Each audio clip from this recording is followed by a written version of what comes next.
Magandang umaga sa inyong lahat. Kung interesado ka sa buhay ko dahil chismosa ka, panoorin mo ang video na to.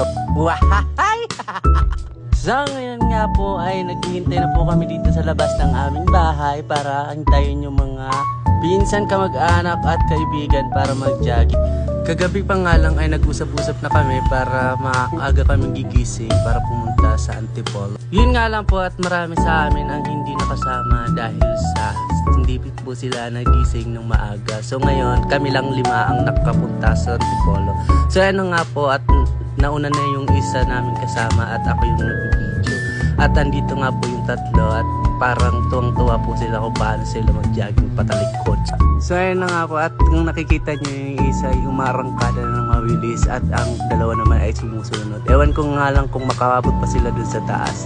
So ayan na nga at dito na po kami sa pinakataas. So ito na po yung Antipolo. At papunta na po kami sa Century Tree. So ayan, pinapakita ko po sa inyo yung Century kung saan papunta yung Century Highline. So ayun na nga po at papunta na kami dun sa taas. At talaga namang nakakapagod pero worth it naman kapag ikaw ay nakapunta na dun sa taas dahil napakaganda talaga ng mga view dun sa taas. So pwede kayong mag picture doon at ito na nga po pala yung entrance fee. So yung per adult po only 30 pesos lang po per day and then sa overnight po is 50 pesos. So ayun nga po at andito na tayo sa taas at so dito nga po pala pwede nyo namang isama yung mga kaibigan nyo, pamilya, friends para mag-banding kayo dito sa taas. So napakaganda naman ng view dito at ang sarap ng hangin. So ayun na nga po at nagbabayad na po kami ng entrance dyan. So ayun at binibiro pa nga po namin yung bantay dyan dahil kakilala po namin yan. So yun po ay first cousin ko at binibiro ko nga po kung may discount po kami makukuha.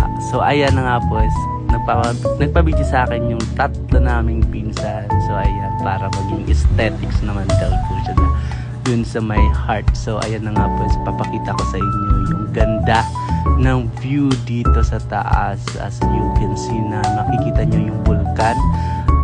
Hindi po siya masyadong nakikita ngayon dahil sa natatakpan siya ng mga ulap. So ayan naman po yung Century Tree na tinatawag. So yan po ay napakalaking puno kumbaga kaya siya tinawag na Century Tree. At ayan na nga po at nag-video na lang po kami dito para ipakita sa inyo kung ano yung mga kaganapan namin ngayong araw. At eto na nga po at nagliligpit na kami ng aming mga dala dahil balak na naming umuwi at nakita namin tong napakagandang bulaklak